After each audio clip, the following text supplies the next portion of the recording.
In September 2022, a late-night boating trip near Boca Chita Key in Biscayne Bay ended in tragedy when a 29-foot boat carrying several passengers crashed into a channel marker. The collision claimed the lives of Pino's daughter's friend, then 17-year-old Lucy Fernandez. Another friend, Katy Puig, was left with a lifetime of disabilities. Pino had taken his wife, daughter, and 11 of his daughter's teenage friends out to a sandbar in Biscayne Bay on September 4, 2022, to celebrate his daughter's birthday. Prosecutors said that while at the sandbar, Pino drank alcohol and provided it to the underage girls at the party. Prosecutor alleged that the boat's operator, George Pino, was navigating at high speed in darkness before the crash occurred. Prosecutors contend that his actions demonstrated reckless operation of the vessel, while the defense disputes key aspects of the allegations and the circumstances leading up to the collision. The case has drawn significant public attention due to the devastating loss of life, questions surrounding boating safety, and the legal battle over responsibility for the fatal crash. George Pino faces up to 30 years in prison if convicted. Please, will you right here this morning? Do you swear affirm testimony about the vehicle, the truth, the whole truth, and nothing but the truth? Yes. Please take a seat.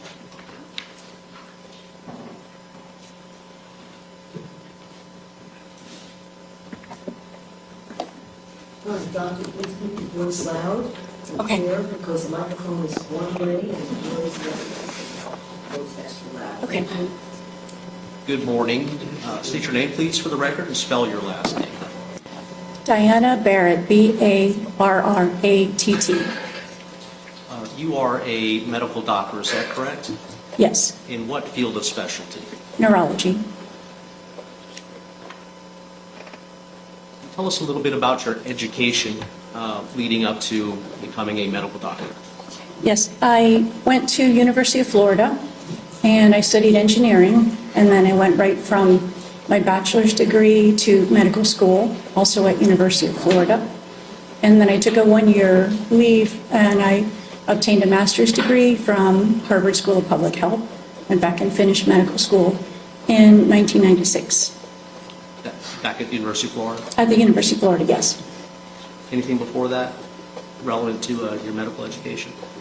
Relevant to medical education? I went to Broward Community College for a year. What about postgraduate study? Postgraduate, I did a year of general surgery at Charity Hospital in New Orleans. And then I did research for 2 years. And then I started my neurology training, which requires 1 year of internal medicine and then 3 years of neurology. And that was all done in New Orleans. Which specific institution in New Orleans? So at that time, it was 2 separate matching programs. So I did my first year at Tulane University in some of the same hospitals, and then my neurology training at LSU. So 1 year at Tulane for internal medicine, and then 3 years at LSU in New Orleans. Can you tell us about your experience, beginning with the most recent? With the most recent, I recently went into practice for myself, and I've been in my own office a little more than 2 years. This is because they all had to take my class. Both of them are required courses. Did you ever engage with the Care Resource Clinic? Yes, I worked while I was at Florida International University. They didn't have a neurology clinic, so I did do work at Care Resource, which cares for patients with HIV and LGBTQ patients. And I also worked for a time at Camillus Health, which is connected to the homeless shelter, Camillus House. So Camillus House is can you tell us about the way compensation coming from Camillus House was associated? I mean, they paid me a nominal amount of money to see patients there. At some point, you took maternity leave, is that right? Yes. It's a break in the... Yeah, in 2008, I believe. I mean, I still had to keep working for a while after she was born, and then at some point I took a leave. Prior to taking maternity leave, did you work with the neuroscience consultants at Baptist Health in South Florida? Yes, I was at Baptist Maine in Kendall for 3 years, mostly in the hospital every day, That was beginning in 2005, beginning in 2005, yes.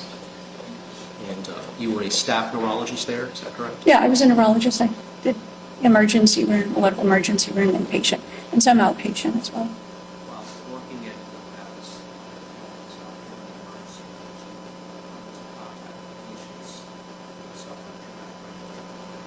Yes, throughout my career, I've been in contact with patients with traumatic brain injury, and where I trained was a level 1 trauma center, and then the Lee Health System was a level 2 trauma center, so there were a lot of brain injuries. A level 1 is just a higher level, and penetrating trauma, gunshot wounds would go there, severe car accidents, but some regions don't have an easily accessible level 1 trauma center. So. And Baptist did have one, does have one. I don't believe Baptist had one at the time. I'm not sure if they do now. Okay, that's understood. Louisiana State University had some work experience there? 2000. Yeah, after residency, I stayed on faculty for a time, but then Hurricane Katrina hit, and I decided to come back to South Florida. We have no hurricanes. Right, well, you're better prepared. Doctor, I see in your curriculum vitae that you've received some awards in your career. Can you tell us a little bit about any of those? So I received through the American Board of Psychiatry and Neurology an award to conduct education research. And the goal was to train students and residents to discuss medical errors. So if a complication happened, they would go into a simulation, they would interact with a standardized patient or patients and, apologize for making the error and try to, disclose the error in a compassionate way. That was one of the projects. Any other projects that you can think of for which you received awards? I did get another award from the American Academy of Neurology to do research on simulations that I developed for training medical students. Simulations with regard to treating patients, I presume? Yes, And then there were other teaching awards. I got an innovation award as a clerkship director, teaching award from the American Academy of Neurology, teaching award for clerkship director, A.B. Baker teaching award through the American Academy of Neurology. In addition to your private practice, I mean, do you continue to some degree in a teaching capacity? I do. I've lectured at Florida Atlantic University for residency, the residency program. I can't remember when. It might have been like over a year ago. And then I've given lectures at Nova. There's an allopathic medical school there now. I've given sleep lectures with them.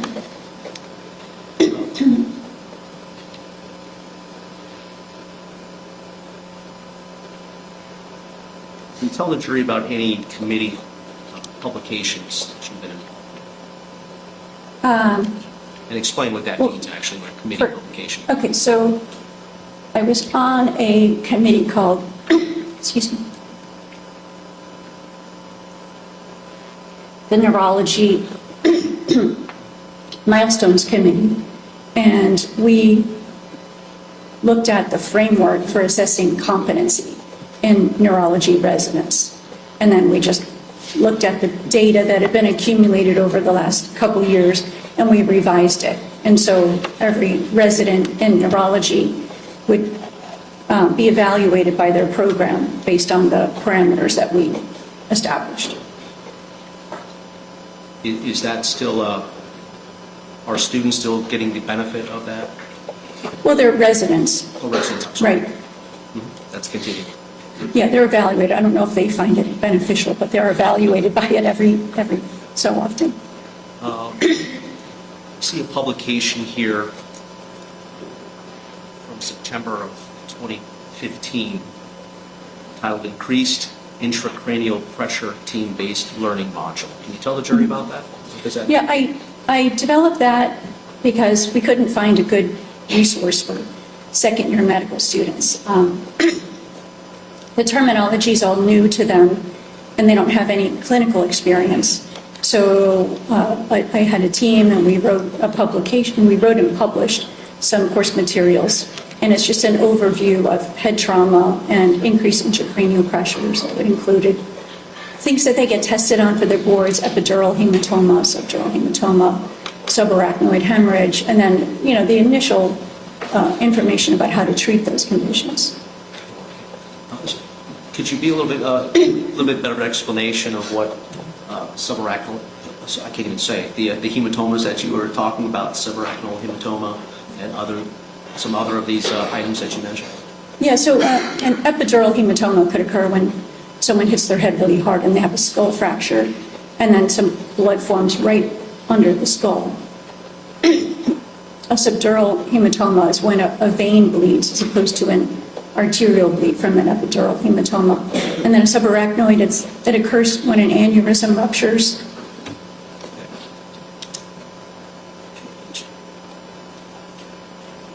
What about memberships and activities in any professional societies that you've been involved with? So I've been a member of the American Academy of Neurology probably for 20 years. I'm a reviewer for some of their journals.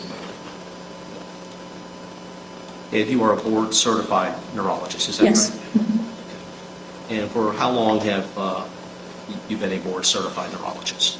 I finished in 2003. Well, at that time, we had to take a series of exams. Probably 2005, by the time I did my written and my oral boards. Probably 2005, I'm guessing. And continuing through current times, Yes. is that right? What about editorial activities? Have you participated in writing any professional publications? Yeah, so for editorial activities, I'm a peer reviewer for the American Academy of Neurology. They usually ask me to review abstracts that will be presented for the annual meeting. I review articles for some of their journals. Whenever it comes up, they make a request. And then, did you ask about something other than editorial activities? If you participated in writing chapters of books of any of the colleagues? I have written book chapters on hyperbaric medicine. It's not really relevant to what we're discussing now. I did not cover all of the activities, awards, and other professional associations with you here today, have I? No, not all that. I mean, I'm a question writer for the neurology board exam. Is there anything else that you would like to include that I may have missed or overlooked on your curriculum detail? Object to the form of the question, Your Honor.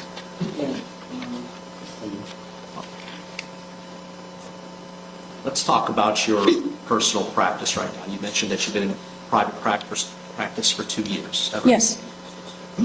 Can you let the jury know a little bit about the nature of your practice currently? So I don't take any insurance, and so on my website it says concierge neurology and sleep medicine physician. It's actually direct pay because the patients just pay me at the time they see me, and then I can give them a super bill. They can get reimbursed later for, if, they can send it to their insurance and try to get reimbursed for my fees. And I see a wide range of neurology and sleep medicine patients.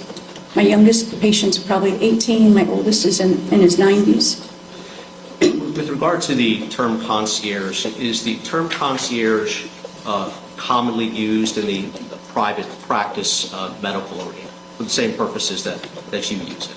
Well, it usually means that there's a membership and patients pay per month.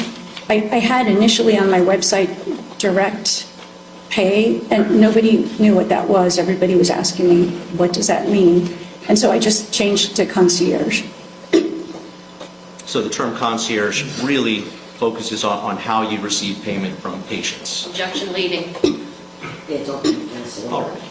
Could you just clarify, if any further clarification needs to be made, what the term concierge connotes? So the reason that I changed it from direct pay is that people would call me all day long saying, do you take my insurance? So I just wanted to make it clear that I'm not on any insurance plans.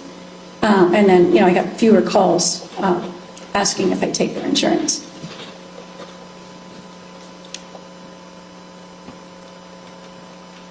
Dr. Baer, what is the difference between a consulting physician and a treating physician? Okay, so if we're talking about legal matters? Yes. Okay. So a treating physician is responsible for the patient, and they are responsible for their well-being. They have to make appropriate recommendations, offer treatment, prescribe medications, recommend studies or consultations that might be needed, and take a global look at the patient. For a consultant hired as an expert witness, you're given a number of questions, maybe one question or a few questions that you need to answer, and you are not responsible for the patient. You don't necessarily give them any medical advice, and you don't treat the patient. You don't establish a patient-doctor relationship. Have you acquired, other than being hired as a consultant in this case, let me ask you, have you been hired as a consultant to testify in this case?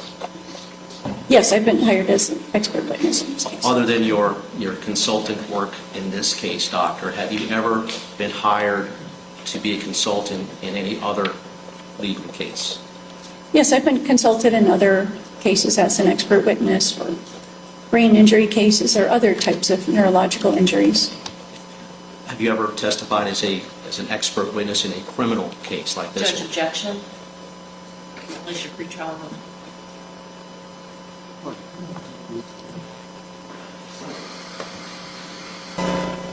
Dr. Barrett, have you testified as an expert witness in other legal matters? Yes, Were those civil matters, criminal matters, or sprinkling of both? civil. And when testifying as an expert in civil matters, have you testified both as on the plaintiff side and on the defense side? I don't remember how much I testified, but I've been hired as by the plaintiff side and by the defendant side. How many of those went to deposition or trial, I don't recall offhand. Do you recall when it was that you were retained to be a consultant in this case? Yes, so to determine if Mr. Pino had a traumatic brain injury and to determine if it could cause amnesia and to determine if that could result in confabulation. Do you want me to define that term right now? Yeah, we're going to talk about that in a few Okay. minutes. But, And to determine if confabulation were present, what would the possible duration of that be? and when was it that you were retained? I believe it was October of last year. And that was my firm retained you, is that Yes. right? You mentioned confabulation a few moments ago and traumatic brain injury. Can you explain to the jury what a concussion is? Okay, so I should first go into the terminology because we use them interchangeably. So concussion. Can you hear me okay? I can hear. Okay. Concussion and TBI and traumatic brain injury, they're all terms that are used interchangeably. And so how that happens is there's an external force that causes the brain to shake back and forth inside the head. There could be an acceleration, deceleration injury. There could even be a rotational component to that, and it causes a large number of signs and symptoms. Is there a method by which whether a traumatic brain injury has occurred is evaluated by physicians such as yourself? In other words, is there some criteria that is followed? Yes, so the American Congress of Rehabilitation Medicine published a very nice, very clear, concise diagnostic criteria that most of us use to establish whether or not someone had a traumatic brain injury. Is this a criteria that you have previously used prior to this case? Yes. Your Honor, if I could have Dr. Barrett step down. I've shared with the prosecutors in this case a demonstrative exhibit that we would like to share with the jury.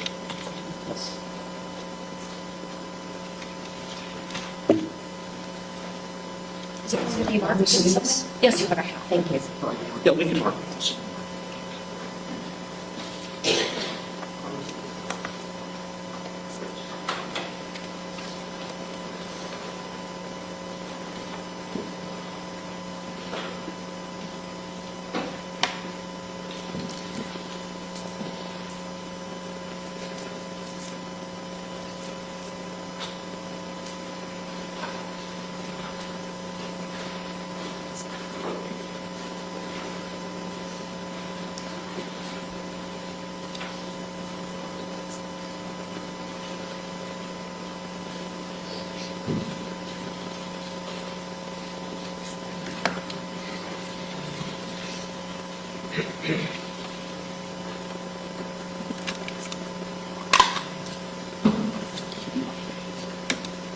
For the record, this is Defense Exhibit A37 for identification.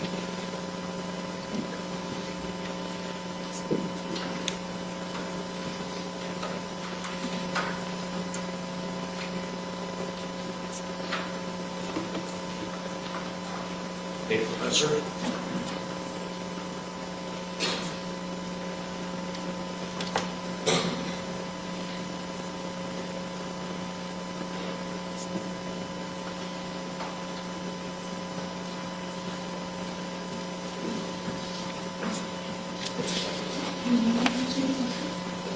Judge, we have received. Push it back a little bit. No? Carlos, there's a mirror. There you go. Okay, so it's a little very, How many you can give us some of you, please? okay, I'll check. So, as I mentioned, these are the diagnostic criteria from the American Congress of Rehabilitation Medicine. And there are a number of ways that you can confirm the diagnosis of traumatic brain injury. They gave us a few different pathways, so you could have just clinical signs, and that would be something that is observed at the scene of an injury. And then there's another pathway, if maybe they weren't witnessed, or maybe they didn't have any clinical signs that I will go over in a minute. They can have acute symptoms. So symptoms would be where the patient reports, so I have a headache, or I feel nauseated, or I feel dizzy. And if they only had acute symptoms without those signs, it has to be paired with clinical examination findings. You say acute symptoms, what do you mean by acute symptoms? Things that happen right away, more immediate symptoms, and it would be within 72 hours. If something happened after 72 hours, it might not be from the traumatic brain injury, and it wouldn't really, these criteria wouldn't really apply. So these are symptoms that you're looking for within the first 72 hours of a traumatic event Yes, and trauma, is that right? yes. And then, if they don't have the clinical sign, then they only need one clinical sign. And if they don't have the symptoms plus the clinical examination findings, if there's a neuroimaging abnormality, so the CAT scan showed blood in the brain, or if the MRI showed, damage to the brain that looks like it actually happened, then they would qualify as a traumatic brain injury. And then I'll go into this more later, but criterion 6 is that's not accounted for by other factors, so maybe somebody is found unconscious and we don't know if they're not. They've had a fainting episode or heart attack on the floor, so they are unconscious, but we don't know that. We need to direct you to right back up at the top, the criteria 1 box, mechanism of injury, in parentheses, cause. What is being referred to as the mechanism of injury? What is meant by that? Okay, so separate slide on that. So in traumatic brain injury, there's a transfer of mechanical energy to the brain. And these criteria, here's examples of that. So either the head is struck with an object, the head strikes an object. There could be maybe whiplash injury where the person undergoes an acceleration and deceleration event, and the brain is shaking around inside of the skull, but there's no contact with usually the head and the upper surface. Is that like a whiplash situation? Like a whiplash, yes. So, for example, if someone is in a car with the seatbelt on, there should be a head-on collision, the person's head may not be contact with any object, but just the forward acceleration because of the forward momentum of the vehicle. Is that right? Objection to leading, Your Honor. Don't leave mechanisms. Apologize. That's right. Okay, so yes, it may whiplash injury in a restrained passenger. There could be an acceleration, deceleration injury, and we don't know how many times the person's brain is shooting back and forth inside the skull, but just the contact inside the skull could cause traumatic brain injury. How is the brain injured by making contact with the skull? So we could directly damage the nerve cells, and then there are projections called axons. All of the nerve cells are sending axons to other places in the brain to connect with other cells, or even to parts of the body to control your muscles. And those axons can be stretched, and that can cause immediate dysfunction, or they can actually be cut, they can be sheared by the injury. So under normal circumstances, is the brain not in contact with the skull at any time? So it's not banging into the skull. I mean, the younger babies, their brains are so big and fill their skulls. As we get older, unfortunately, brains get a little bit smaller every year, and so at some point, there is space, you can see space between the person's brain and the skull, and that can make you more vulnerable because of more movement, and the veins can tear. Please be. Okay, and so the American Congress of Rehabilitation Medicine has also given us another way that a mechanism of injury could occur, so a blast injury or an explosion, where maybe one part has hit the head, but there is still acceleration, deceleration, maybe the brain inside the skull. So if you have a plausible mechanism of injury, like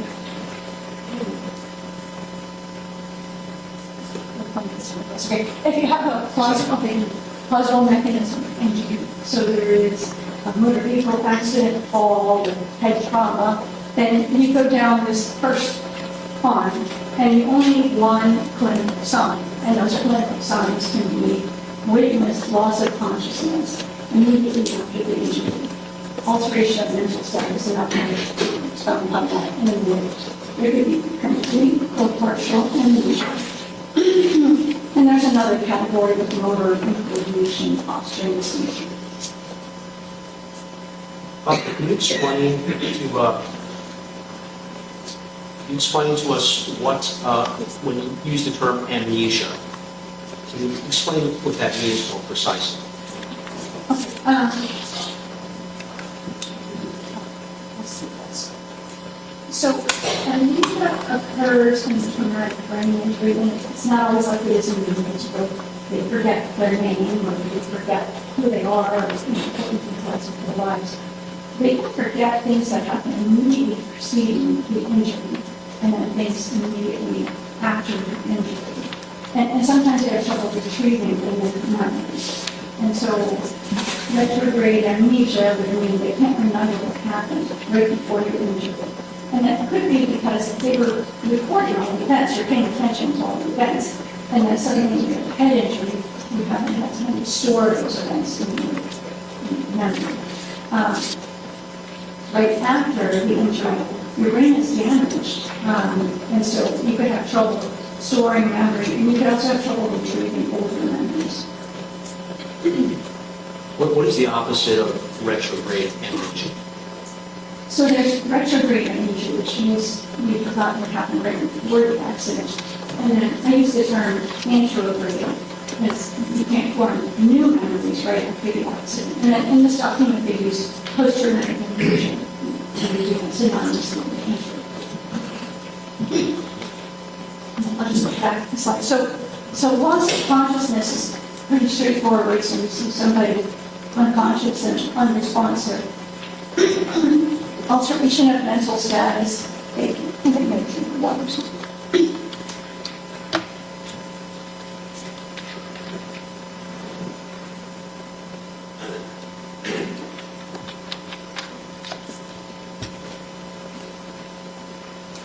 So alteration of mental status, they defined it as someone who has reduced responsiveness, or maybe they're responding, but it's not appropriate to the stimuli. They're slow to respond, they could be agitated.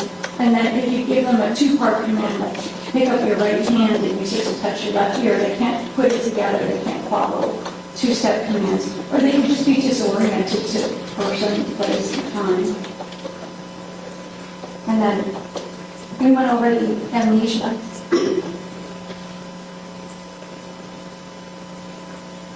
Dr. Go back 1 moment, 2 slides.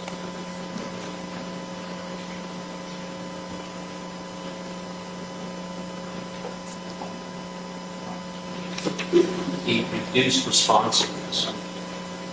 Can you tell us, expound on that a little bit more? So, for example, hypothetically, if someone is giving a command, a single command, for example, move, get out, look here, look there, a failure to respond, the person who's listening to that, who has suffered a concussion, what would that be indicative of? So that's one of the clinical signs that defines the diagnosis of traumatic brain injury. And you only need one of these of that list.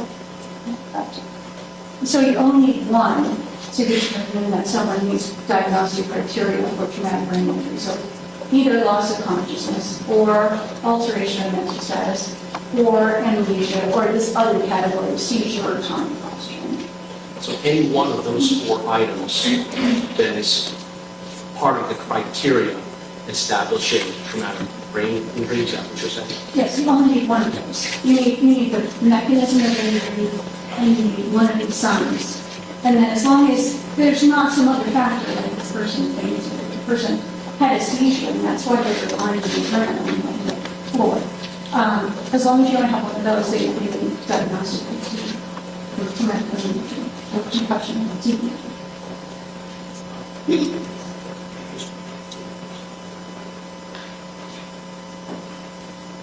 Okay, so we kind of went over this already. If there's not another reason that the person was unconscious and they need the diagnostic criteria.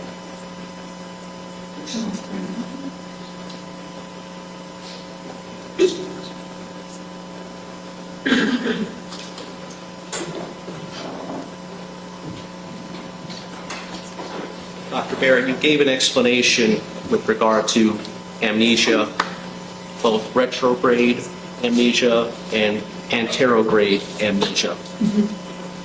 You mentioned the word confabulation. What is that exactly? So confabulation, it's something that we teach in medical schools, mainly pertaining to certain types of dementia. So the person is really struggling with their memory, and they create a false memory. They have no intention of trying to deceive anybody, but they're confused, and they come up with something that's not correct. Other than confabulation being a sign of dementia, is there any other association that confabulation might have with amnesia? Well, so what I didn't say is that it usually we teach it in the context of a type of dementia called Wernicke-Korsakoff, but it's also in the literature pertaining to patients with Alzheimer's and other types of dementia, and it's also occurring in patients with traumatic brain injury. And so they are not collecting a lot of data on confabulation in When you general. say they, who are you referring to? Like people that are doing clinical trials and developing frameworks such as this, there isn't really data for them to look at in terms of confabulation, but the confabulation would be a byproduct or a result of amnesia, because the individual's really struggling with their memory, and then they generate a false memory. Is there a connection between a concussion, traumatic brain injury, and confabulation?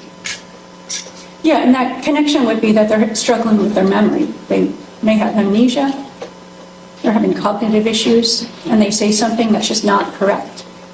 When a person who is experiencing confabulation says something that is not correct, is the person being intentionally incorrect in what they're saying.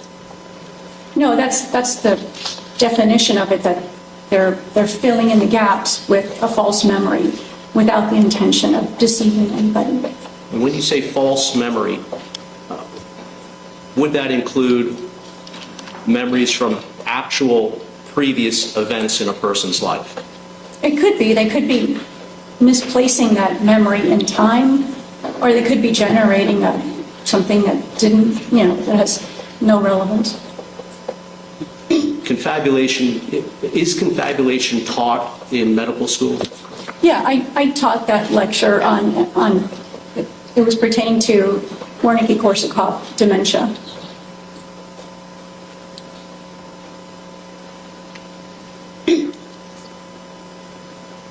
You mentioned something about filling gaps when you were in the context of confabulation. Can you expound on that a bit more for the jury? So in a person who's had a traumatic brain injury, they are not remembering. So in order to remember something, you have to be recording it. So if you're unconscious, obviously you're not recording anything. But if you're awake, you are recording information. But you need to store that information, and then you need to be able to retrieve that information later. So in somebody that has amnesia, they might not have had the opportunity to store that information because the impact occurred right as they were recording that information. And then after the impact, they have brain damage, and so they might not be able to store those memories, or they might not be able to retrieve those memories. In terms of confabulation, are older memories sometimes substituted for a current event? It could be.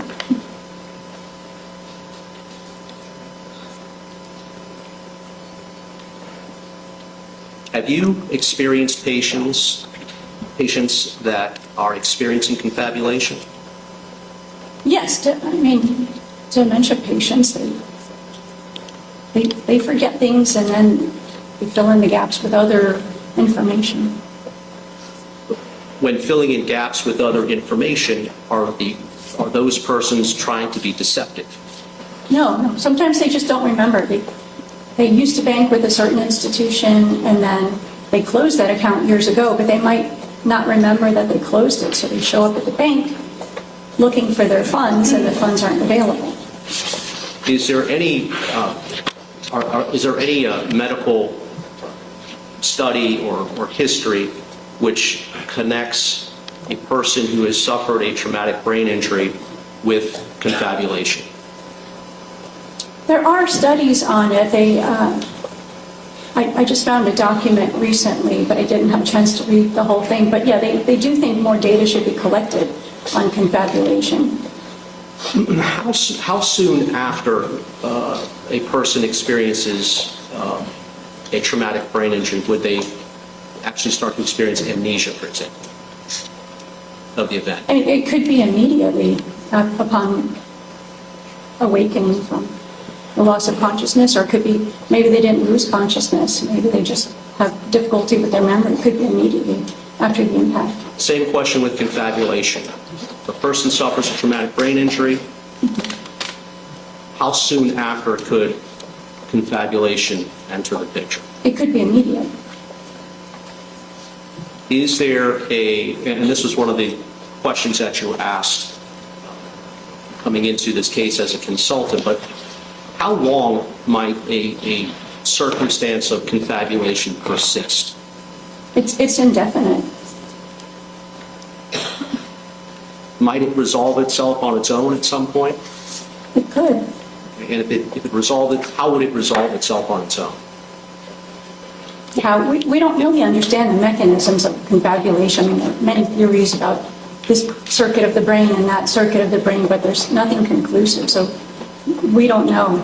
It's a poorly worded question on my part. What I was trying to ask, doctor, is that if a person is experiencing confabulation, a false memory, for example, is it the case that that person could then remember what reality was with regard to the instant? They could, over time, they might have a more accurate memory.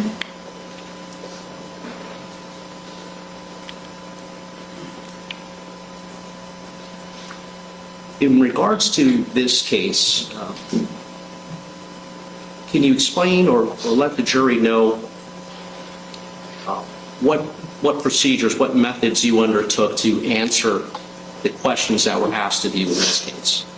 So if it's a case of traumatic brain injury, I always want three things. I want the accident report, usually generated by police, and I want the EMS records. And usually the police arrive first, so they might see something that is no longer a factor after EMS arrives. And then I want the EMS records, and then I want the emergency department records. Now, all of the things that you just mentioned, the police report records, but particularly the EMS or the fire rescue records, is that right? EMS fire rescue? Yes. All right, so particularly with regard to the fire rescue records and the hospital records, is timing important for your evaluation as to whether someone had a traumatic brain injury or a concussion? Yes, because as I showed in the graphic, it matters what you've seen at the scene of the event. So if there was loss of consciousness, if it happened, 5 days later, it really doesn't fall within those diagnostic criteria. But if the patient lost consciousness after the impact, or if the patient had amnesia directly after the impact, if these things were witnessed, then that confirms the diagnosis of traumatic brain injury. Would records, either from fire rescue or hospital, records that, let's say, for example, let me back up. Let's say that a traumatic event, a boating accident, a car accident occurs on January 1st of any given year. Would medical records that were generated a year later be of any value to you in determining whether the individual suffered a concussion back on January 1st?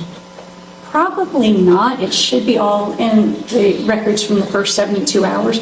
I mean, there is one instance I can think of where maybe the patient didn't get brain imaging and they get it done much later, and it does show that there was trauma to the brain as a specific, maybe they have contusions of their frontal lobes or their temporal lobes on both sides. So something like that, if I couldn't make the diagnosis of traumatic brain injury from the records from the first 72 hours, it's possible that it could be diagnosed years later, but then you wouldn't know if it occurred right at that moment or occurred before or after. With regard to the imaging that you would not know, could you explain that a little bit? The imaging, yeah. I mean, how would you know the patient didn't have another traumatic brain injury after the first one or have a prior one? So, It'd be hard to date the image. You could just see that a traumatic brain injury happened at some point in time.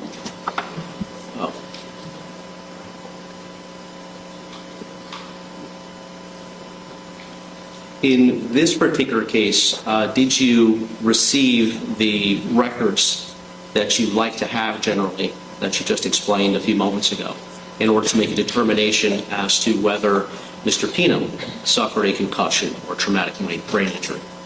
I did. I received the report from the Fish and Wildlife, and I received the EMS records from Fire Rescue, and I received a small amount of records from Baptist, Maine, and then I contacted the law firm because I could tell that all of the notes weren't in there, and then I was later sent a more complete set of records. When you say the law firm, you're talking about my law firm, Yes. is that right? Once you had all of those records, were you able to make a determination as to whether Mr. Pino, number one, had a mechanical means by which a head trauma occurred, and whether there was enough evidence based on the records to establish a loss of consciousness or any of the other factors that we just talked about in the criteria? Yes, I could see that he had a plausible mechanism of injury. He had a scalp hematoma, and it required 7 staples. What does that mean, a scalp hematoma? A scalp hematoma, so when he bumped his head, there was like blood accumulating under the surface of the skin, and there was a laceration, so they had to repair it with staples.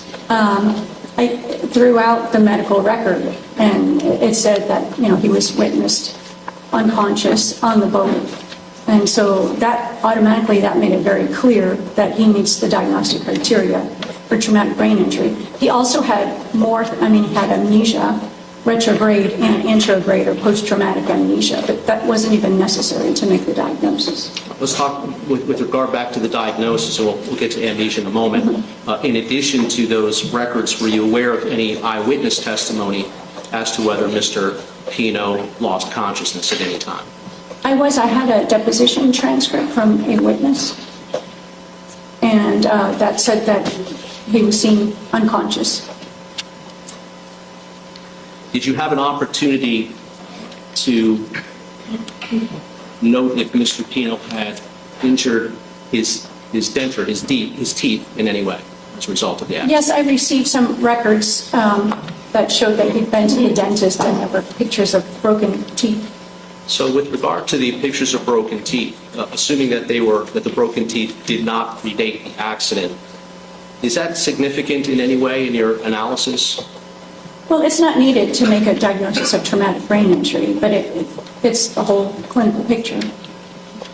How does it fit the whole clinical picture? Explain that. Well, that there was trauma to the face and to the head.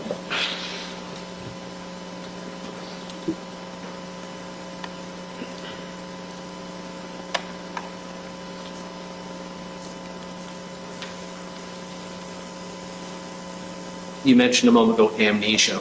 Did you make a determination as to whether amnesia was present as a result of the traumatic brain injury? So I reviewed the videos of... Which videos? So he was interviewed by Fish and Wildlife after the accident, and there were a number of instances in which he said that he was very clear about what happened. And then he said, well, maybe that... Well, I'm not really sure, and then he would give the wrong answer. And this happened a number of times during his interview. So in one instance, he said, oh, I know exactly who was sitting behind me. And then he said, well, I'm pretty sure who was sitting behind me. And then he said the names of two girls. And what were the names of the girls? Coco and Andrea, I believe. And then, but in the report that came out from Fish and Wildlife, there were two different people sitting there. Are you saying, Dr. Barrett, that the fact that Mr. Pino may have been mistaken, who was sitting in the back, that just because he made a mistake, that's evidence of amnesia? Well, if it's just that one thing, maybe I wouldn't think of that, but he made other mistakes too. So he said, this is the size of my engines on my boat, and that turned out to be incorrect. Do you recall what he said and how it is that he turned out to be incorrect? He said it was, I'm not a boat owner, but he said he had two 225 engines, and then when the final report came out, it said that he had 300 engines on his boat. And then he made other errors also. They asked him, what did you see after you were first ejected? And he said, oh, I know exactly what I saw. And then he couldn't come up with what he saw. And then he said, it was really scary. And I'm having a problem recalling. And then he had another episode where he said, I'm very clear who was under the boat. And then he said it was Natty. He kept repeating Natty was under the boat. And then later he said it was Lucy under the boat. And then the report came out that it was Luciana.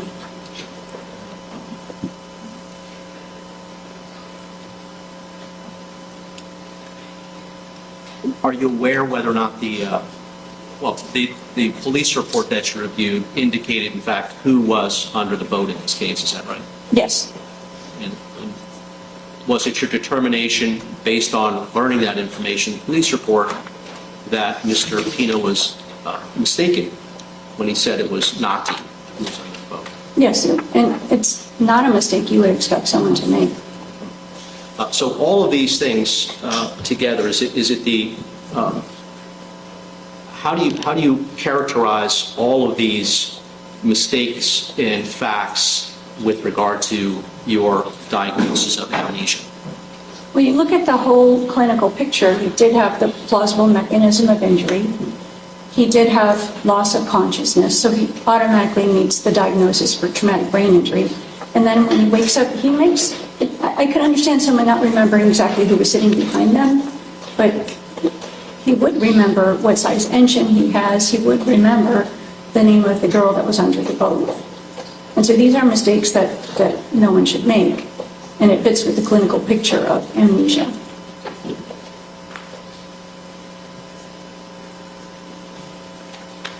And would you characterize that or categorize that as retrograde amnesia or anterograde?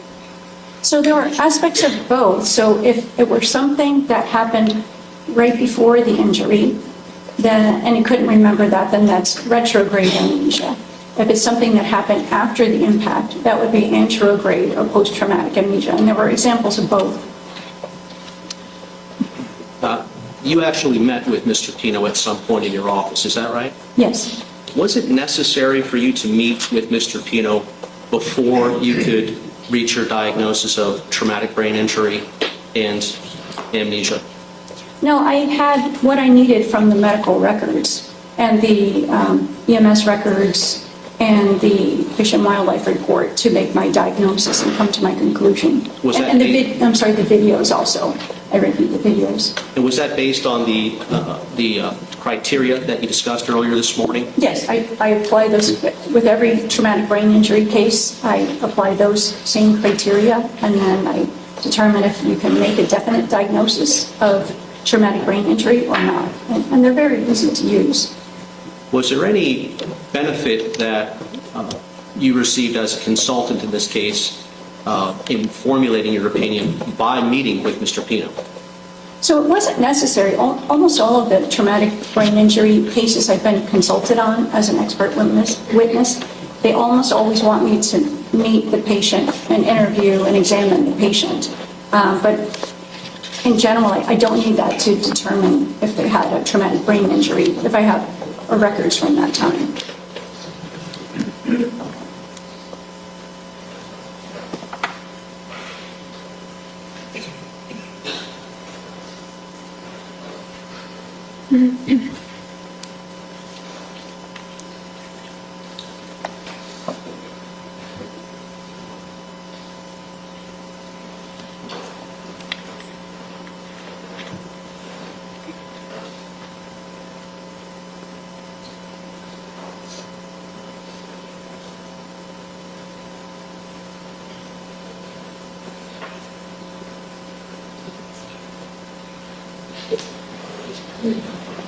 Dr. Baer, when we were talking about the criteria, you mentioned that one of the criteria you look for in determining TBI, traumatic brain injury, is the failure of the individual to be able to follow a two-part command. Is that right? Yes. The example you gave, correct me if I'm wrong, was that pick up your right arm and touch your ear or something to that effect. Such your left ear. Your left arm. My left arm, right here. You also mentioned that a single command, failure to be able to follow a single command, which is more complex to the brain, following a single command or a double command? Well, a two-step command is going to be more difficult. Forgive me, a two-step command, right? Yes. A single-step command versus a two-step command. Yes. The two-step command is, More difficult, yes. if an individual, is there a measure on the of degree of injury to the brain if a person cannot even follow a single command? Well, that would be reduced responsiveness, yes. Dr. Barrett, you charged my law firm a fee for your services, is that correct? Yes. Is this something that you normally do as a part of your consulting work? Yes. And how much do you charge, or how much did you charge my law firm, if you recall? So I charge $600 per hour for the initial record review, $800 per hour for report writing, depositions, trial, and the total, I believe the total was $29,200. That's as of today? Those are the invoices that were submitted already, yes. In charging our law firm $600 and $800 for review, $600 per hour, Were those fees, were those hourly rates any different than what you charged any other law No. firm over the last several months or year? No. I don't have any further questions. Pino.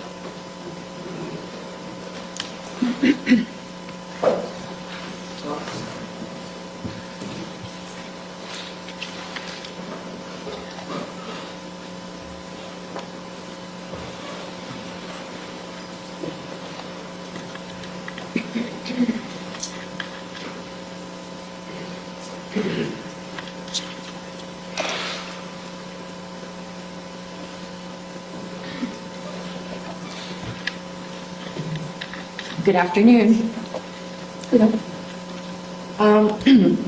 Let's start with this. You're here because you were hired by George Pino's law firm to be a consultant in this case, correct? Yes.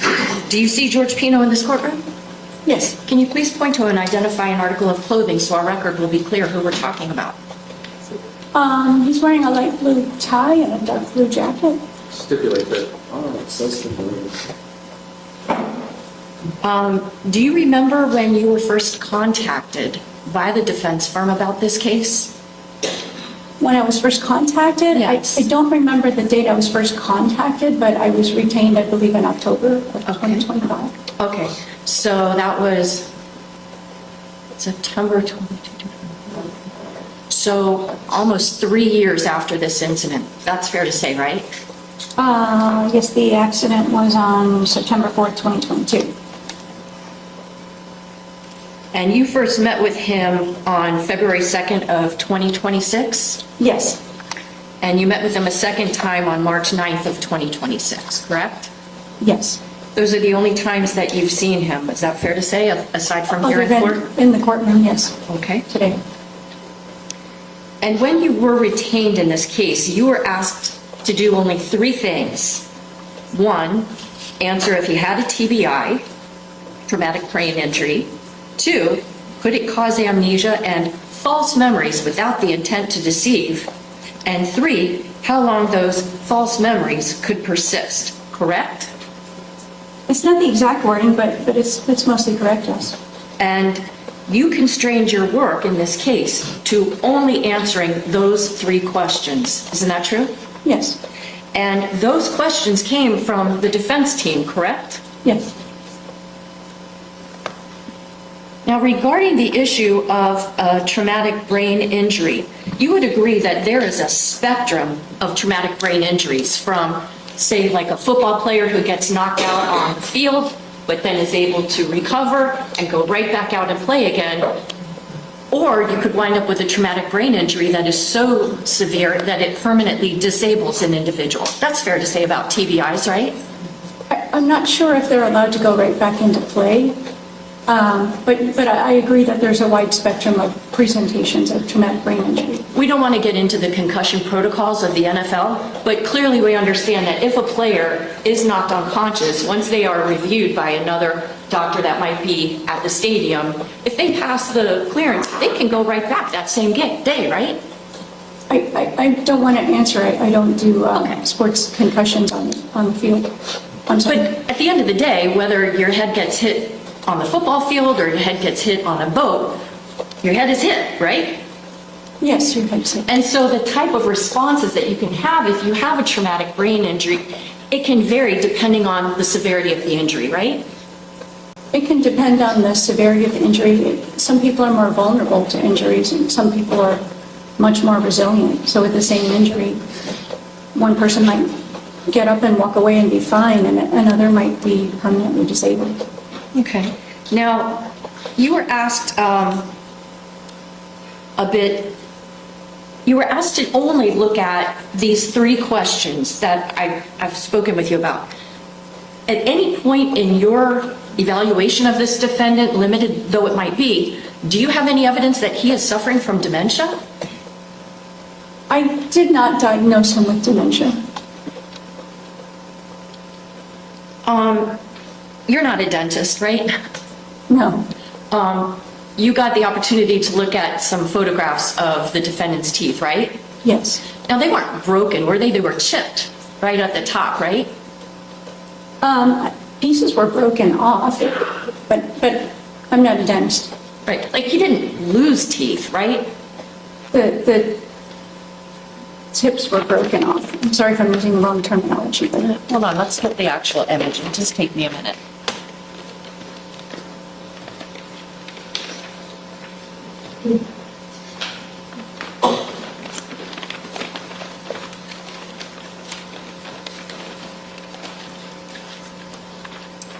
I'm going to show you an exhibit. It's an evidence of states number 28. Excuse me, defense 28. okay. 2B, sorry, 2B looks like an 8, sorry. 2B. These are the photographs of the defendant's teeth that you were shown, correct? I believe so, yes. I believe it's in evidence It is. for a different number. 2B. Got it.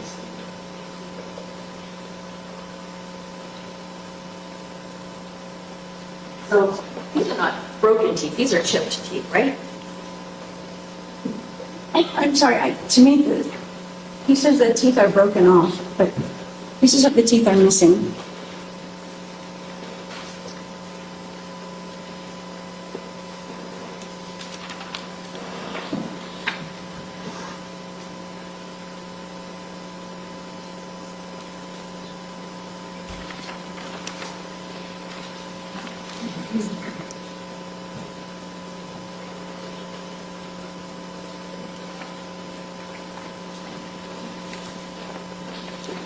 Showing you defense exhibit A, excuse me.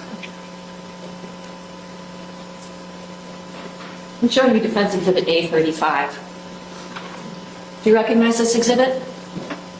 It's the Miami-Dade Fire Rescue. It's really hard for me to read, but yes, I believe elements of this are in my report. And in fact, you listed in your report that you were given a Miami-Dade Fire Rescue report for the defendant from this incident, correct? Yes, and it has 4 pages. And how many pages does exhibit A35 have? I count 5. 4 pages for the report, right? 1, 2, 3, 4, and then just a final. Oh, this just says certified copies. Right. So this is in fact the fire rescue report that you reviewed for this particular case, correct? I believe so. Okay, Your Honor, at this time I move defense A35 into evidence as a state's exhibit. No objection. A35, marked for ID, State's Exhibit 119.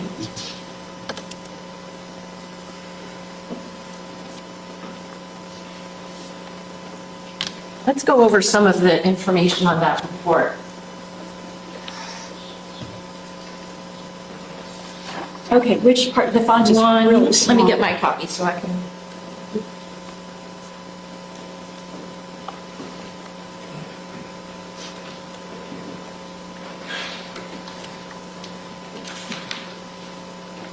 So,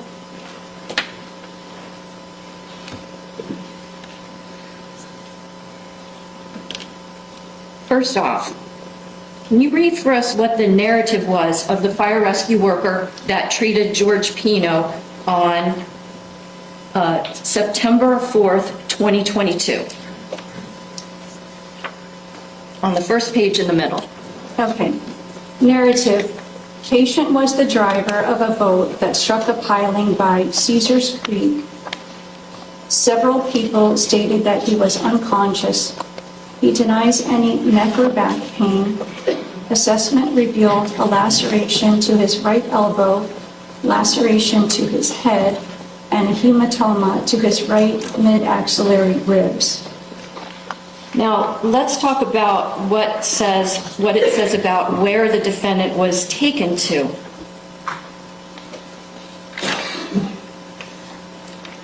The defendant in this case was taken to Baptist Hospital, wasn't he? Disposition, hospital name, Baptist Hospital, Miami. And now, Baptist Hospital, that, to your knowledge, is not a level 1 trauma center where he was brought, was it? I don't believe it is, but I haven't looked them up recently. On page 2 of this report, you'll see in the upper part of the page, there is a part that indicates that on September 4th, at 11:14, it's in military time, 23:14 and 0 hours, so about 11:14, under vitals, what does it say? I-4 opens eyes spontaneously. Verbal, 5, oriented, smiles, follows objects, interacts. Motor, 6, obeys commands, appropriate response to stimulation. Total GCS, 15. GCS stands for Glasgow Coma Scale, doesn't it? Yes, it does. And it's an assessment of how alert and awake a patient might be, correct? Yes, And 15 is basically the highest level that you can have, isn't that true? yes.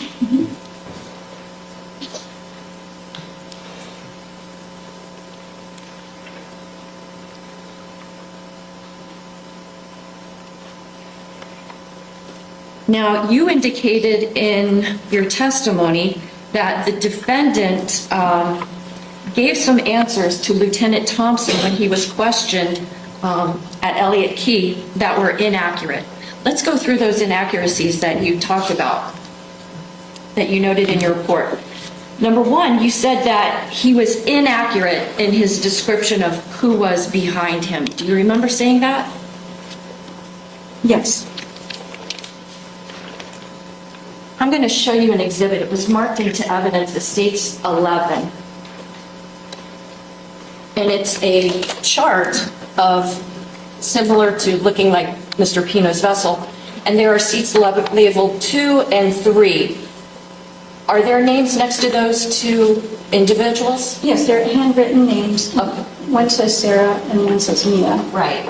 So even if Mr. Pino didn't correctly remember the names of the girls who were seated behind him, you indicated that could be understandable, right? If it were just one mistake, then Okay, so if he was mistaken about that, though, it could be understandable because, number one, these girls were all dressed similarly. They were all in like string bikinis. Do you know that? I don't know what they were all wearing. And number two, they're behind him, so it's not like he's looking at them while he's operating the boat, hopefully, right?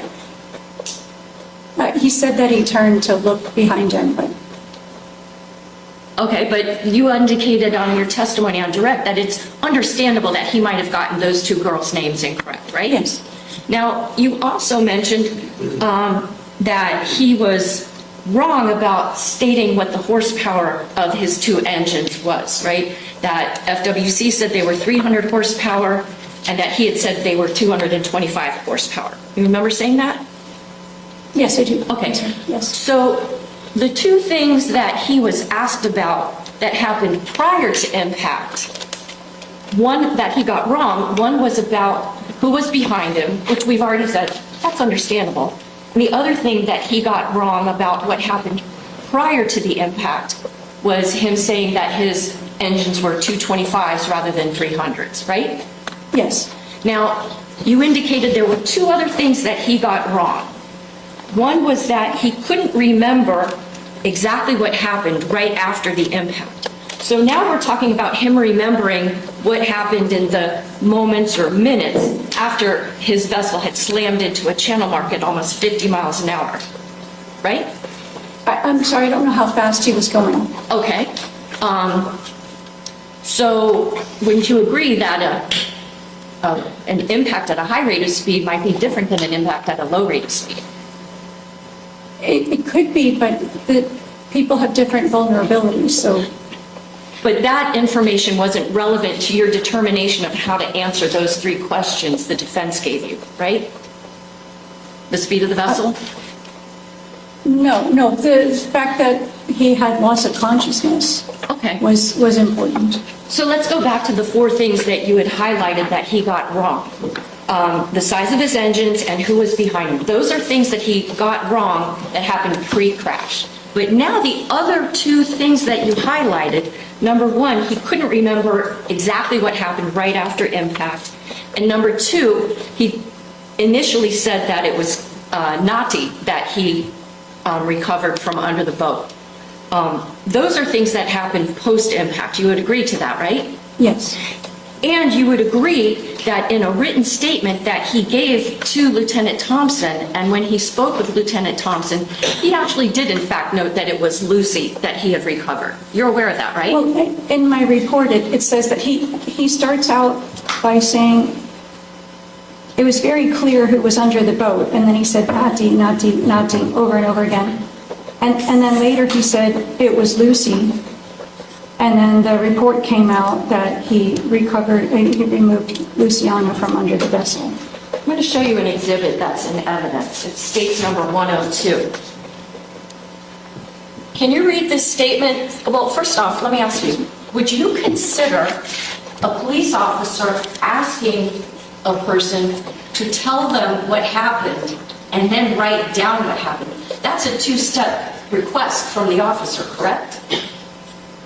Well, it's a two-step if you ask them to do it all in a row, so you have to remember each step. So I might ask a patient, please pick up your right hand and use it to touch your left ear. And if they're confused, they might pick up their hand and then they forget what they're supposed to do, and they might later remember to touch the ear or not at all. But you said that you watched the video of Lieutenant Thompson interacting with your client, correct? He's not my client. The defendant. Yes. So you then must have seen Lieutenant Thompson talking with the defendant seated at the picnic table and asking him about what happened and to write it down on a written statement. You remember that? I think I do remember him writing something. And so that would be kind of a two-step request. Tell me what happened and then write it down. Well, if there's any bit of a delay afterwards, it wouldn't be a two-step command. Do you remember there being a delay between Lieutenant Thompson saying, tell me what happened and then write it down? Well, there would be a delay if he has to get out the paper and hand him the pen. What if the paper is right in front of the defendant and the defendant has a pen in his hand?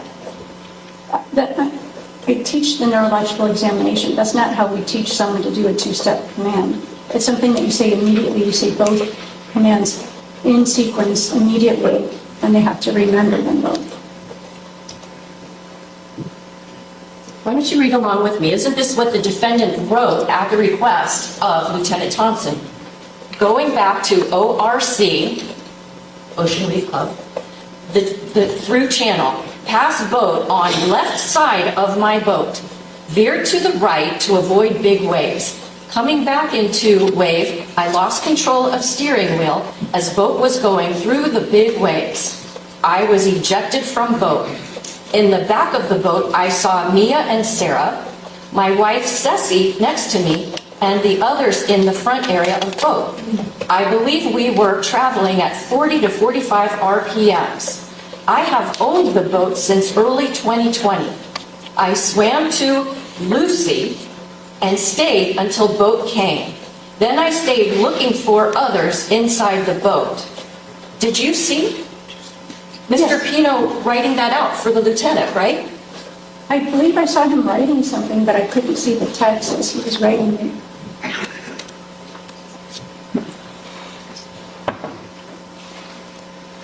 So of those four things that you highlighted were inaccurate answers.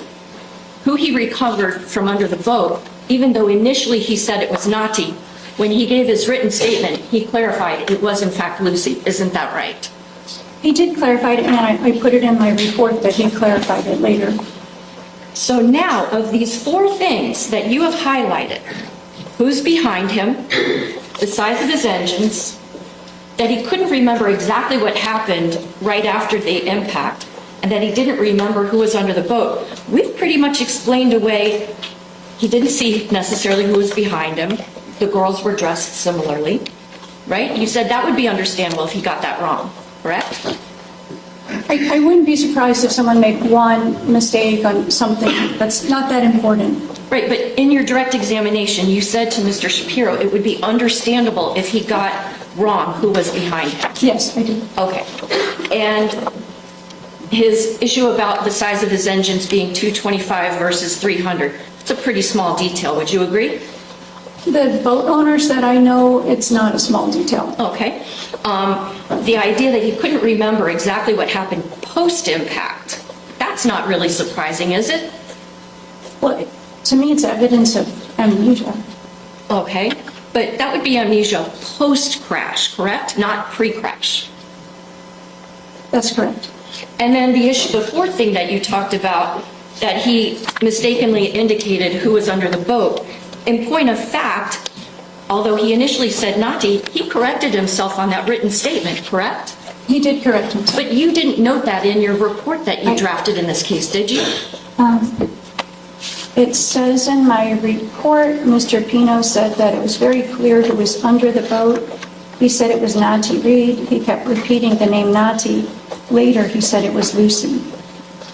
So when you were testifying, you indicated that he was wrong about who was under the boat, but you didn't clarify that he, in fact, corrected himself. Objection, she did. Sure. I'm sorry, I thought I did.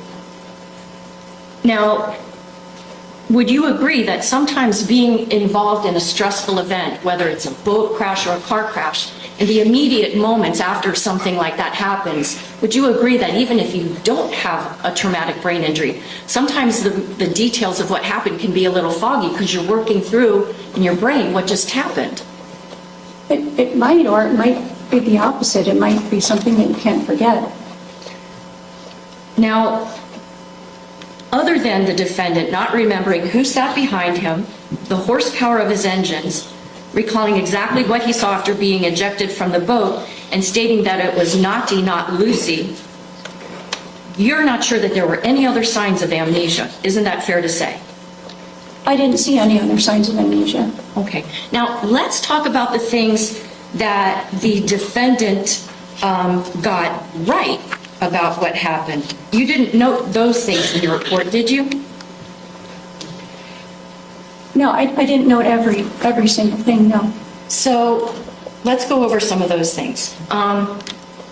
You know that in his interview with Lieutenant Thompson, he said that when asked, hey, where is your wife? He indicated that he was asking about the condition of his wife and the girls that were on the boat. And he said to Lieutenant Thompson that Cammie was on a boat with his wife. Do you remember hearing that part of the conversation? He might have said that. I wasn't paying attention to that part of it. Now, if Cammie, whose given name is Camille Alvarez, came to this courtroom and testified that when she was rescued from the scene, she was on a boat with Lucy as well as Mrs. Pino, that would be a detail that the defendant gave to Lieutenant Thompson that was accurate, right? If he got it correct, then it's accurate.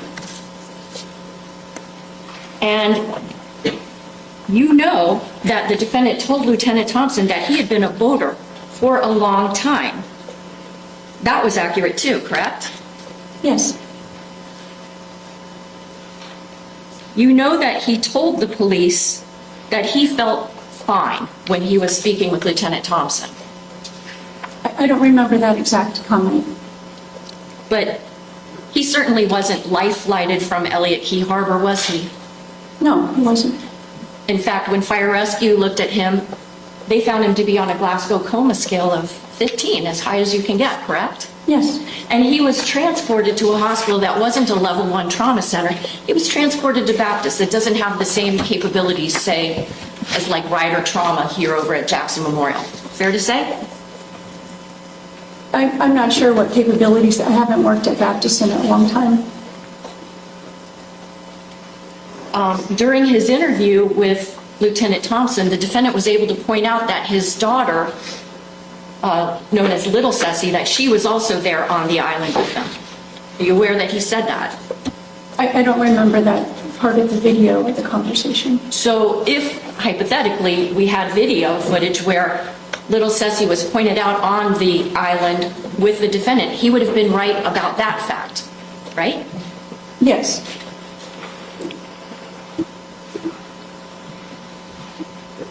Mr. Pino told Lieutenant Thompson that the boating trip that he'd been on was part of a celebration for his daughter's birthday. Did you know that his daughter, little Ceci, was going to be turning 18 a couple of days after this incident? I knew that it was a birthday celebration. So he got that fact right also, didn't he? Apparently did. He also told Lieutenant Thompson that the other girls that were on his boat were his daughter's friends. Do you know that that's also accurate? I don't remember that part of the video. Okay, well, if there was testimony even from the defendant's wife that the other girls that were on this boat were his daughter's friends, then Mr. Pino telling that to Lieutenant Thompson, he gave an accurate fact, didn't he? Yes.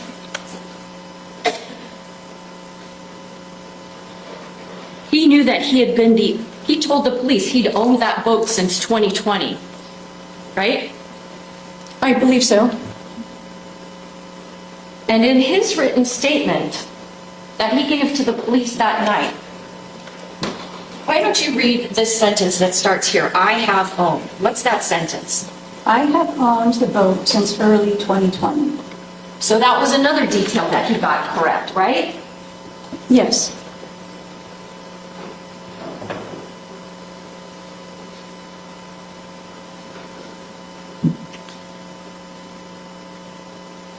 He said that he was the only one who operated the vessel that day, didn't he? I don't remember that part. If his wife testified that her husband was the one that was operating the boat on that day, that would be another fact that he got accurate, correct? Correct.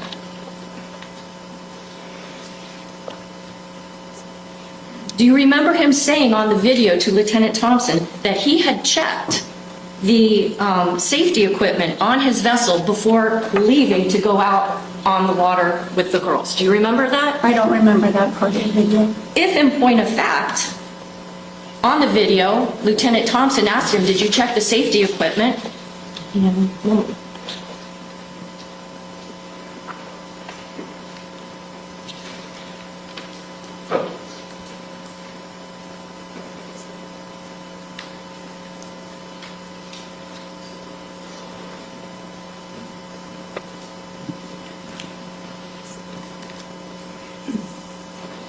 And he indicated that, yes, I did check the safety equipment.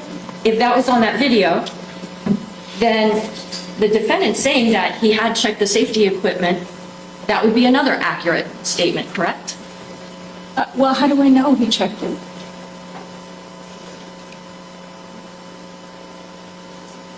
He knew at the time that he was interviewed that he was the owner of the vessel, correct? Yes. He knew that there were two girls seated in the back of the boat, correct? Yes. Now let's go over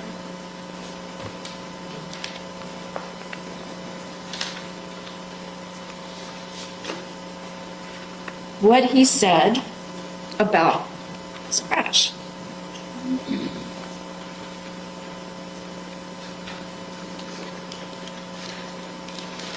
During his interview with Lieutenant Thompson, he told Lieutenant Thompson that they were getting to, quote, the last channel marker. Do you remember him saying that? I think so.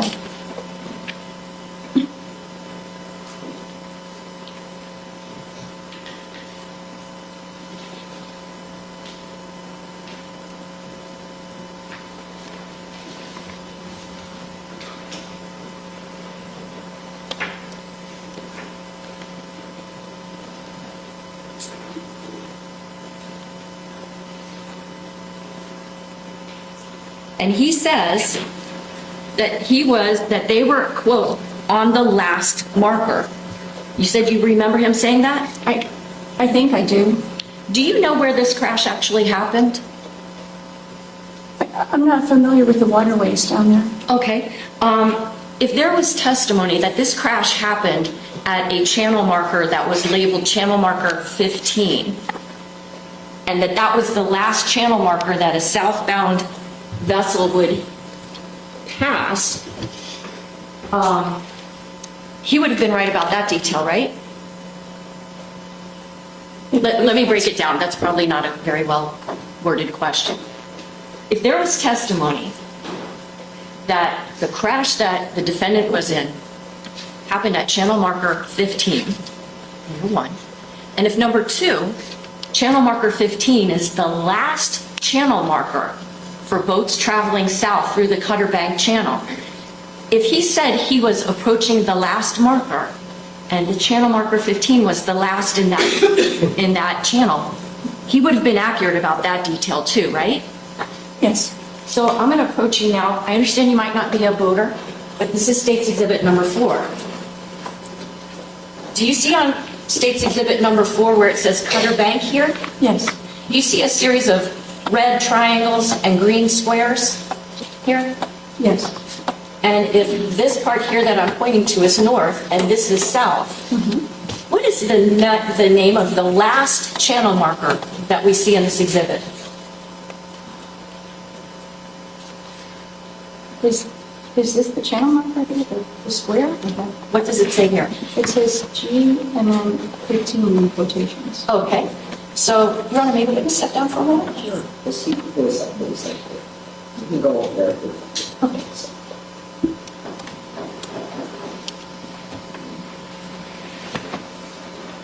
So if the defendant's statement to the lieutenant is that the crash happened at the last channel marker, and if these green squares and red triangles are channel markers, what's the last channel marker for a boat that's going from the north to the south? What is it labeled as? So I see a green square labeled as G parentheses 15 end parentheses.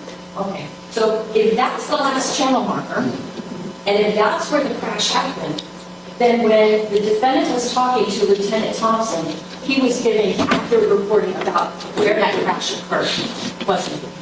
I understand. Okay?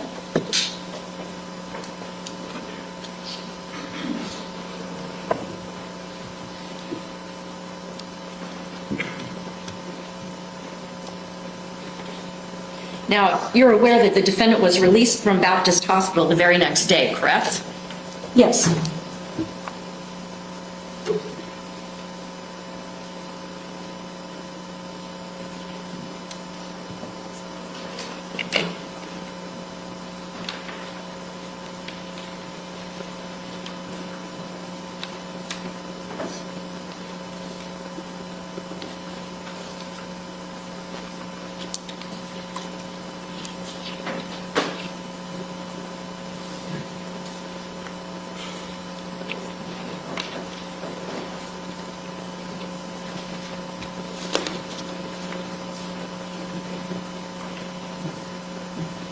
Is that even starting another area?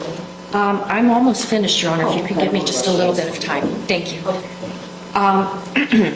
Now, the report that you prepared for this case did not list all those things that we just went through that the defendant actually got right in his interview with Lieutenant Thompson. Did it? No. You only listed those 4 things that we've discussed that he got wrong. Correct.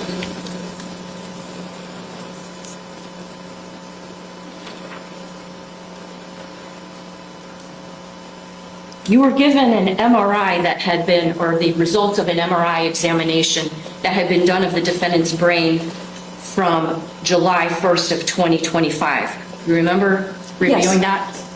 That MRI that you received, you didn't really take that into account at all in formulating your opinions in this case, did you?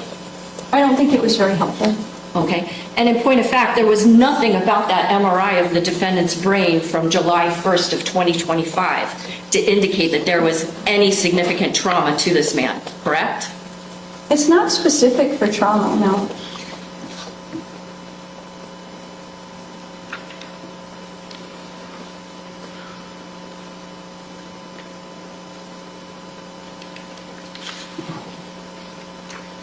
When you met with the defendant in February of this year, you never asked him if he sought treatment for the supposed brain fog that he had, did you? Well, I don't remember if I asked him that question specifically, but he did tell me that he was getting treatment and he was improving for his symptoms overall. Isn't it true that when you asked him about the treatment that he had, he told you that he had had therapy and psychiatric medications, correct? Yes.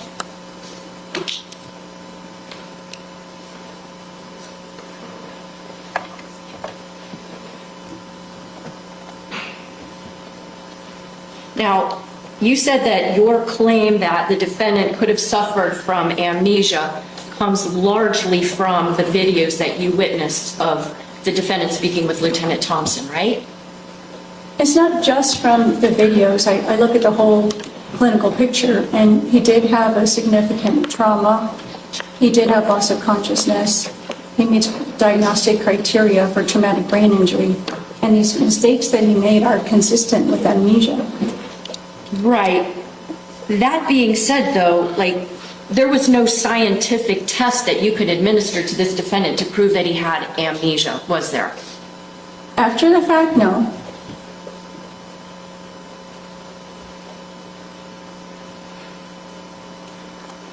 You did administer a test called the Montreal Cognitive Assessment Test, right? Yes. But that doesn't prove that he had amnesia, did it? That cannot prove that he had amnesia at the time of the injury. And in fact, the MRI for the defendant that was done on July 1st, that was normal for a man of his age, wasn't it?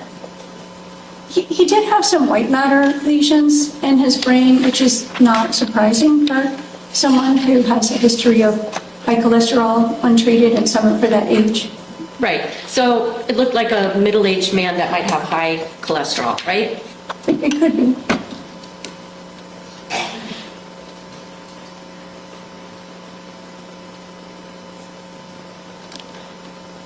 Now, you've indicated that thus far you've been paid $29,200 for your work in this case. Yes. That does not include the fee that you're going to charge for being here and testifying today in court, does it? No, it doesn't.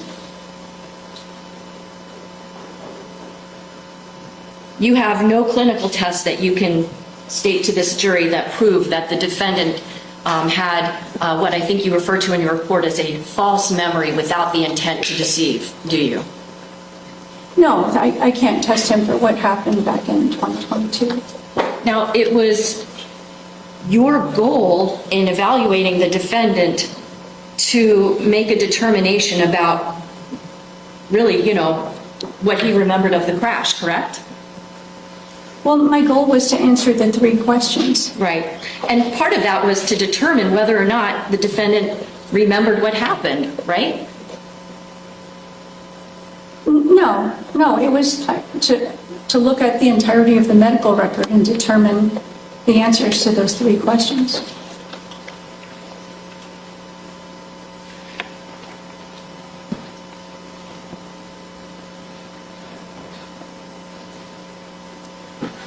You did not ask the defendant nor his wife that was with him when you met with him how the crash occurred, did you? No, You did not ask how the accident occurred, even though you were trying to find out what he remembered of the events surrounding the accident, right? well, I had that from the medical record, and he was starting to get very anxious and stressed, and there's only so many questions you can ask a patient before they end up not being able to function on the cognitive testing. So you never said to him, tell me how this crash happened? No, I did not. So you were evaluating his memory without asking him what he remembered, correct? I was evaluating his memory on the day that he presented to my office. Right. So you were evaluating his memory, but you didn't ask him what he remembered, did you? No, I relied on the records, the medical records, and the Fish and Wildlife report and the EMS records. So again, my question is, you were evaluating his memory, but you did not ask him what happened, did you? Object. Last answer. I'm very sorry. I'm asking you if you can give me a straightforward answer. Did you ask yes or no? Object. Straight argument. Objection. I understand. But I'm sorry, let me ask the question again. You were evaluating the defendant's memory, but you did not ask him what he remembered of the crash, did you? I did not ask him all of the details. I started asking him, how were you right before the crash and what happened after? And he started to get very anxious, and so I stopped with that. That is, okay. Okay, nothing else. Oh. What do you think you have to do?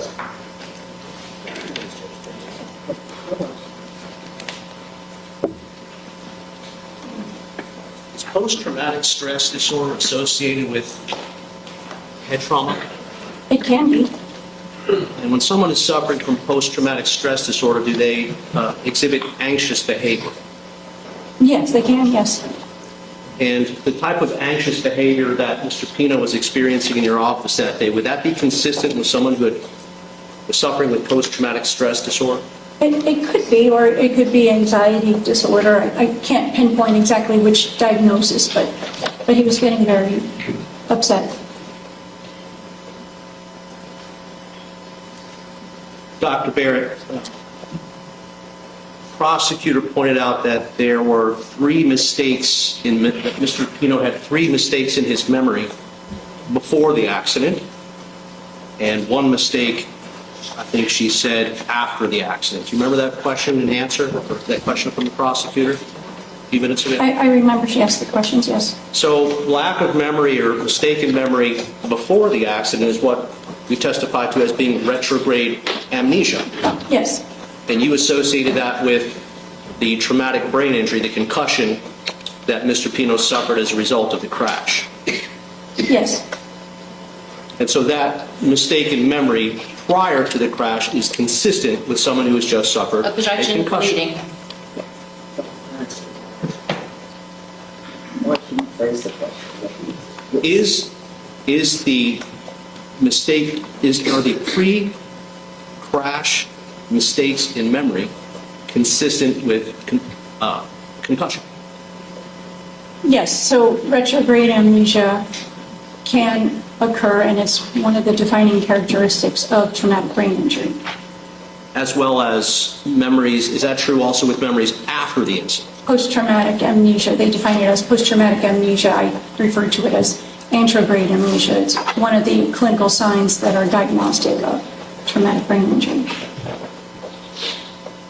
Here's a picture of the boat.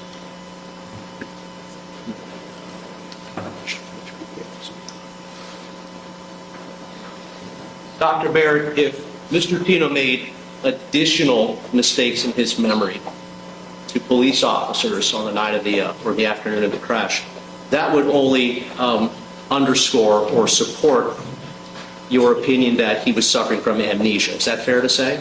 Yes, So hypothetically, if Mr. Pino told a police officer that the damage to his boat took place on the left side of his boat, when in fact it took place on the right side of his boat, that'd be a pretty big mistake in fact, wouldn't it? it would be. Yes. Showing you what is in evidence as State's Exhibit 68. I know that you're not familiar with the way the boat in this case moves, are you? I might have seen pictures of it. Oh, where might you have seen it? Police report? Yes, So let me show you what State's Exhibit I've seen 68 is. this image. So State's Exhibit 68, that's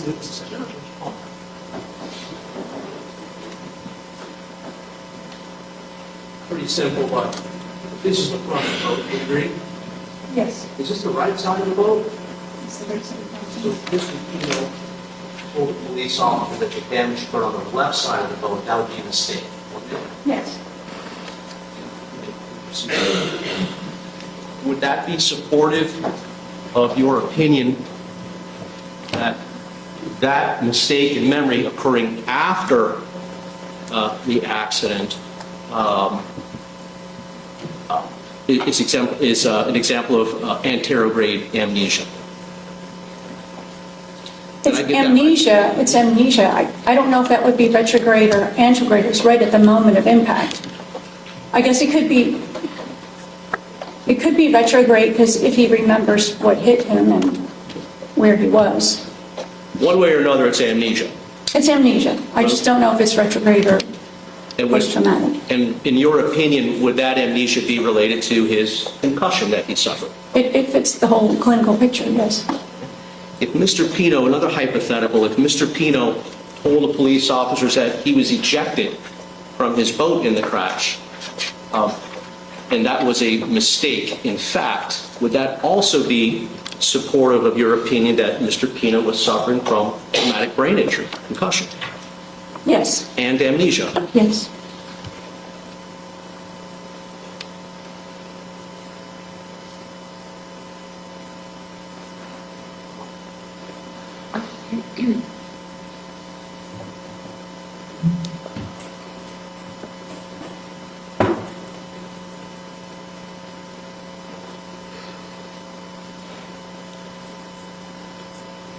And I'm going to refer you, Dr. Barrett, to State's Exhibit 102.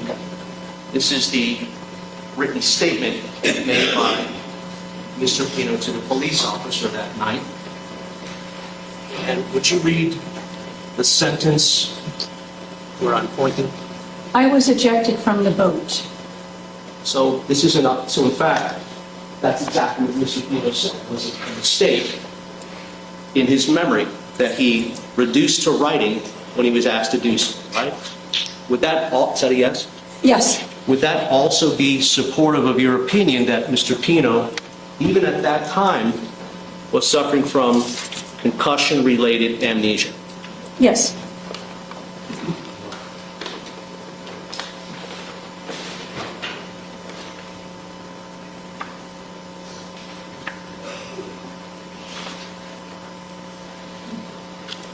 And if Mr. Pino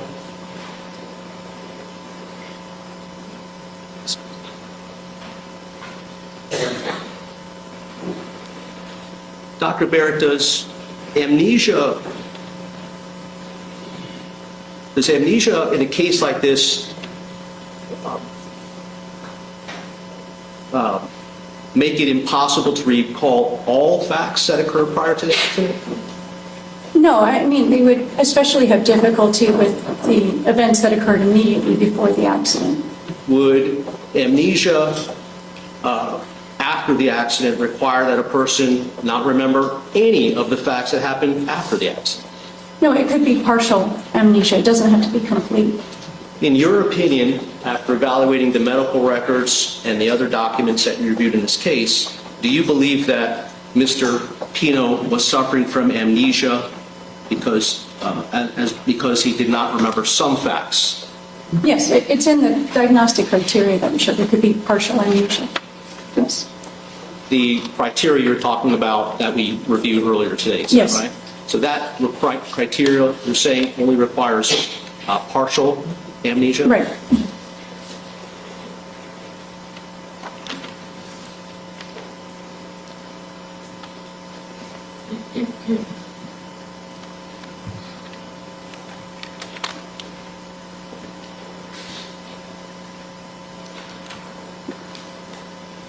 The prosecutor asked you, or referred you to the fire rescue report. Get that. Do you have that up there? I don't have. Do I? Oh. I'm sorry. Yeah. Dr. Barrett, I want to refer you back to State's Exhibit 119. That is the fire rescue report. Is that correct? Yes.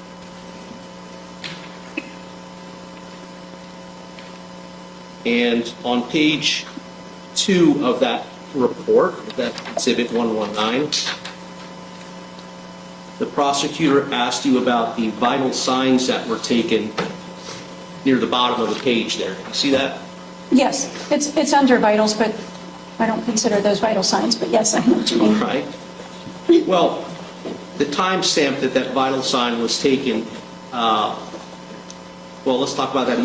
The timestamp was September 4th at 23:14 hours. Yes. Do you understand, are you aware of military time, what 23:14 equates to, what, for the time that the rest of us go by? Yes. That's 11:14 at night, correct? Is that correct? Yes. And at 11:14 at night, the fire rescue paramedic noted that Mr. Pino's eyes were open and gave a score of 4. And by the way, these scores are associated with something called a Glasgow Coma Scale, is that right? Yes. That's what the prosecutor was asking you about? Yes. Can you tell the jury what is a Glasgow Coma Scale? So it's a score that is used especially in relation to patients with trauma. And you can give them a numerical score, and one category is, do they open their eyes? So some people won't open their eyes. Some people will open their eyes if you shake them or, pinch them, and they'll open their eyes only to very aggressive stimuli. Some people open their eyes spontaneously. And then another category that we look at is if they're oriented. So maybe if they're disoriented, they don't know what day it is, then they would score lower. But this is he was oriented, and this is obeys commands. And then his total score is 15. 15 is the highest degree of awareness under the Glasgow Coma Scale. Is On that scale, yes. In other words, the person is, I'm a 15 right now. You're a I think 15 so. right now, yes. Okay. But I'm awake, kind of, and aware of what's going on. That's a 15, Yes. correct? When Mr. Pino was unconscious on the deck of his boat, what would his Glasgow Coma Scale be in a situation like that, roughly? Well, it would be less than 15. We don't know because we didn't try to stimulate him. So in order to know for sure, you'd have to talk to him, touch him, maybe rub his chest to see if he wakes up. So we don't know, but it's definitely less than a 15. And then you would see if he moved also, if he opened his eyes, if he was able to talk. If Mr. Pino had a Glasgow Coma Scale of 15 as his noted by his paramedic, 11, 14, does that mean that he did not suffer a traumatic brain injury? No, it's consistent with traumatic brain injury, concussion.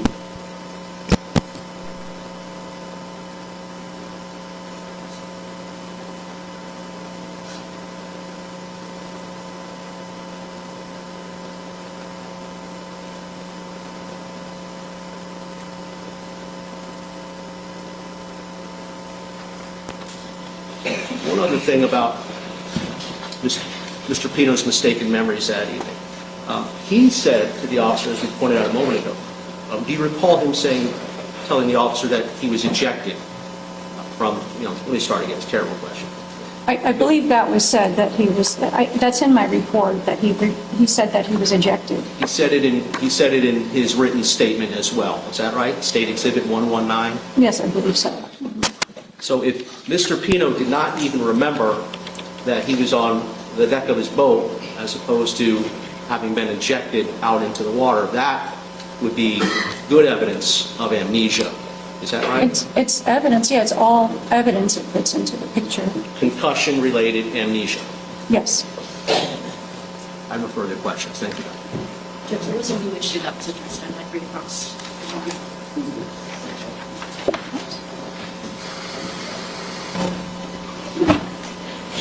No further questions.